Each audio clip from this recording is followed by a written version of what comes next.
नमस्कार दोस्तों, target with PS Parihar channel में आपका स्वागत है।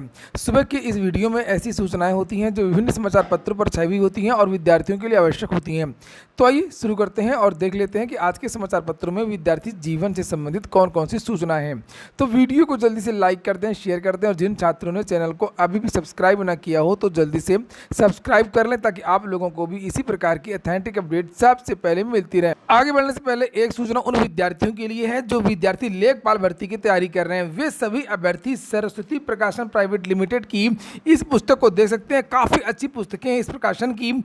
इसकी टेस्ट सीरीज भी आती है, संपूर्ण गाइड भी आती है, सॉल्व पेपर भी आता है और इन पुस्तकों की खासियत ये है कि इसमें काफ़ी अच्छी जो व्याख्या है वो दी गई है।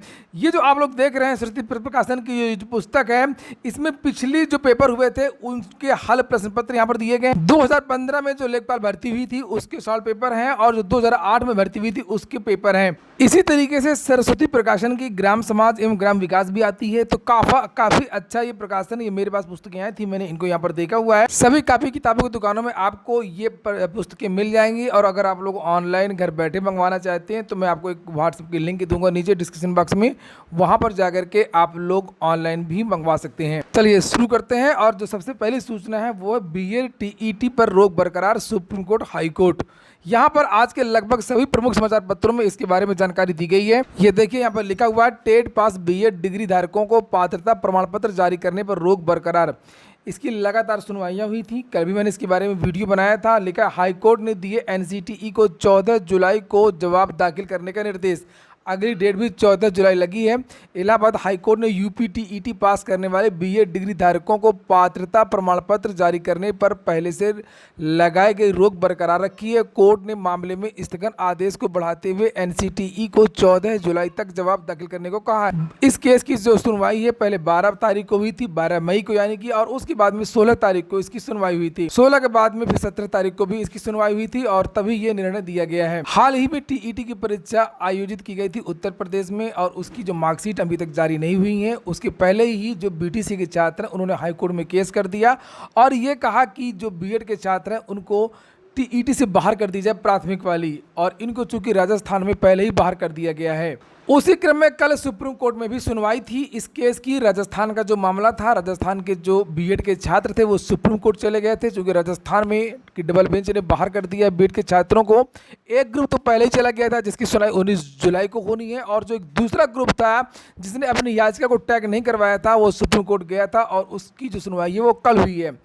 कल भी सुप्रीम कोर्ट ने यही कहा है कि बीएड के जो छात्र हैं उनको कोई राहत नहीं मिलेगी, उनको प्राथमिक शिक्षक भर्ती में आवेदन का मौका रीट लेवल 1 में नहीं मिलेगा और उन विद्यार्थियों को कल राहत नहीं दी गई है। इस केस की जो अगली सुनवाई है वो 11 जुलाई को अभी केस सुना जाएगा। यानी कि अब सुप्रीम कोर्ट में जो 2 केस हैं, एक 11 जुलाई को सुनवाई होगी, यानी कि ये मुकेश कुमार वाला केस यहाँ पर आप लोग देख सकते हैं, और एक और केस जो है वो राजेंद्र चोटिया वाला जो 19 जुलाई को है। इन दोनों केसों पर बीएड का भविष्य डिपेंड करता है। अगली सूचना है यूपी SSSC की, ये आप लोग देख सकते हैं, केस नंबर 2899/2022। इस केस की जो सुनवाई है वो आज होनी है। ये देखिए इलाहाबाद हाई कोर्ट की लखनऊ बेंच में ये आज सुनवाई होगी। सीरियल नंबर 22 है, कोर्ट नंबर 6 है और सुनीत कुमार यहाँ पर इनकी बेंच में आज ये सुनवाई होगी। और विद्यार्थियों ने जो कट ऑफ जारी किया गया यूपी SSSC के द्वारा उसके विरोध में लेखपाल भर्ती पर स्टे और दोबारा कट ऑफ के लिए ये विद्यार्थी कोर्ट गए हैं। जहां तक मेरी जानकारी में 4 केस यूपी SSSC के कट ऑफ के विरोध में मुख्य परीक्षा को रोकने के लिए और दोबारा कट ऑफ जारी करने के लिए दाखिल हो चुके हैं, जिसमें से पहले केस की सुनवाई आज होगी और उसके बाद में फिर और एक केस की सुनवाई 20 तारीख को होगी और फिर अगले केस की जो सुनवाई है वो अगले हफ्ते होगी। जो भी अपडेट्स होंगे मैं आपको इस चैनल के माध्यम से दे दूंगा। यूपी SSSC के बारे में एक और सूचना है कि जूनियर असिस्टेंट 2016 का परिणाम जारी नहीं हुआ है और 2019 का परिणाम भी जारी नहीं हुआ है। अब 2019 के जो छात्र हैं वो यूपी SSSC में धरना प्रदर्शन करने जा रहे हैं। 27 तारीख को ये धरना प्रदर्शन होगा। जो भी विद्यार्थी चाहते हैं कि जूनियर असिस्टेंट 2019 का परिणाम जारी हो, वे सभी अभ्यर्थी 27 तारीख को यूपी ट्रिपल एससीपी के भवन जा सकते हैं। 27 मई का जो ये धरना प्रदर्शन होगा। देखिए विद्यार्थियों ने लिखा है कि बस हम अपना परिणाम मांगते हैं, नहीं किसी से भीख मांगते। लिखा है जब टाइपिंग हो चुकी है, डॉक्यूमेंट वेरिफिकेशन हो चुका है, तो परिणाम क्यों नहीं जारी किया जा रहा। यूपी ट्रिपल एससी परीक्षाएं जरूर करवा रहा है, लेकिन ये बात सही है कि बहुत सारी पुरानी भर्तियां हैं जो अभी तक पूरी नहीं हो रही हैं, नहीं हो पाई हैं।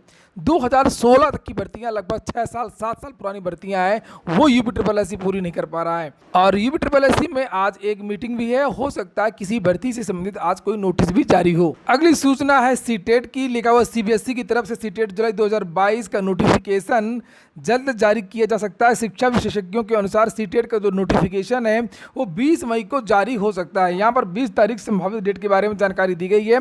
केवल एक समाचार पत्र में नहीं दी गई है, ये 2-3 समाचार पत्रों में इसके बारे में जानकारी दी गई है। जैसे एक अन्य समाचार पत्र है, उसमें भी ये देखिए सीटेट नोटिफिकेशन के बारे में जानकारी दी गई है। यहाँ पर नीचे लिखा हुआ है, ये नीचे ये source reveal that candidates can expect CTET notification by May 20। तो 20 मई की बात यहाँ भी की गई है और उम्मीद है कि जो अगले सप्ताह सीटेट का जो नोटिफिकेशन है वो जारी हो सकता है। अगली सूचना एसएससी के बारे में है। लिखा एसएससी 1920 पदों पर करेगा भर्तियां।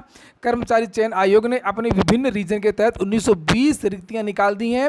नॉर्दर्न रीजन में ही 460 पद भरे जाएंगे। इसमें library clerk, photographer, technical assistant, nursing officer समेत विविध तरह के जो पद हैं वो शामिल है। इच्छुक उम्मीदवार 13 जून 2022 तक आवेदन कर सकते हैं। तो यहाँ पर आप लोग देख सकते हैं कि कौन कौन से पद हैं। नॉर्दर्न रीजन में कुल 460 पद हैं। दिल्ली, एनसीआर, राजस्थान, उत्तराखंड यहाँ पर लिखा हुआ है। सेंट्रल रीजन में कितने पद हैं, पूरी की पूरी जो जानकारी वो आपको एसएससी की जो ऑफिशियल वेबसाइट है वहाँ पर मिल जाएगी। वेबसाइट देख लीजिए sscr.org। और इसके जो नोटिफिकेशन है इस वेबसाइट पर भी उपलब्ध। ये देखिए लिखा है ssc.nic.in। इस वेबसाइट पर जाकर के आप लोग नोटिफिकेशन जो देख ही सकते हैं और आप आवेदन भी कर सकेंगे।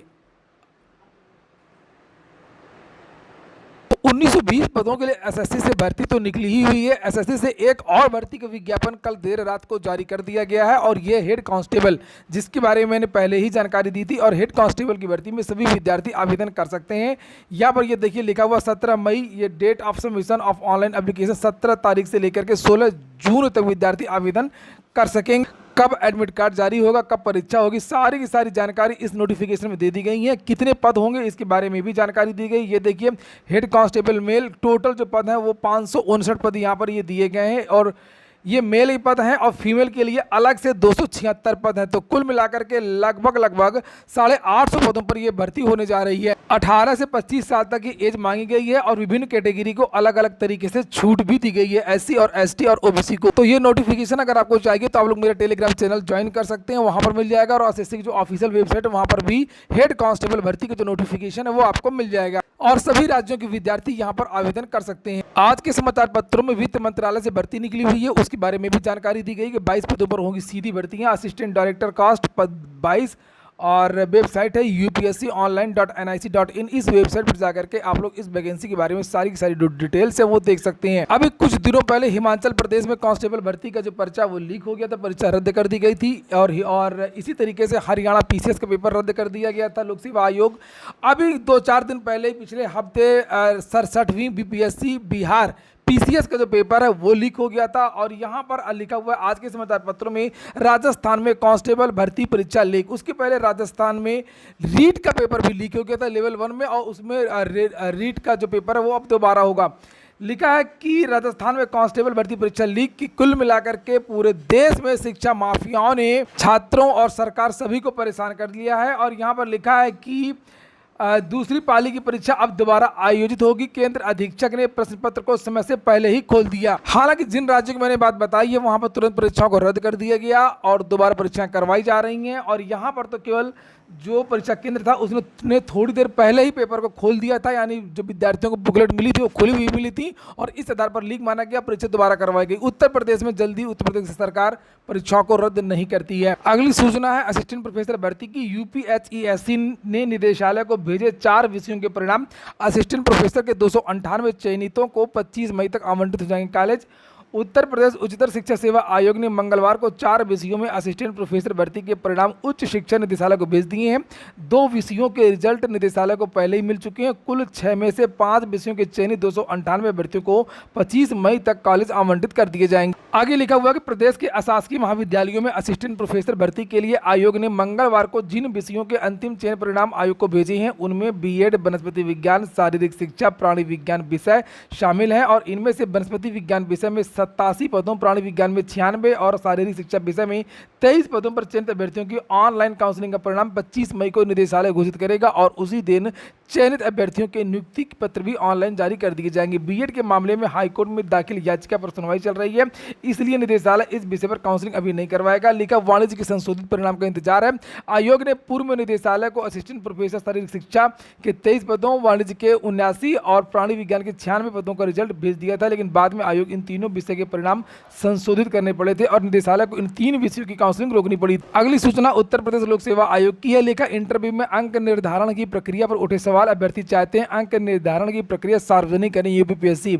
उत्तर प्रदेश लोक सेवा आयोग साक्षात्कार में किस तरीके का नंबर देता है, इसके बारे में सभी को जानकारी देनी चाहिए। उत्तर प्रदेश लोक सेवा आयोग के इंटरव्यू में लागू अंक निर्धारण की प्रक्रिया पर प्रतियोगी छात्रों ने सवाल उठाए। अभ्यर्थी चाहते हैं कि भर्ती परीक्षाओं में पारदर्शिता का दावा करने वाला आयोग साक्षात्कार में अंक निर्धारण की प्रक्रिया को सार्वजनिक करे।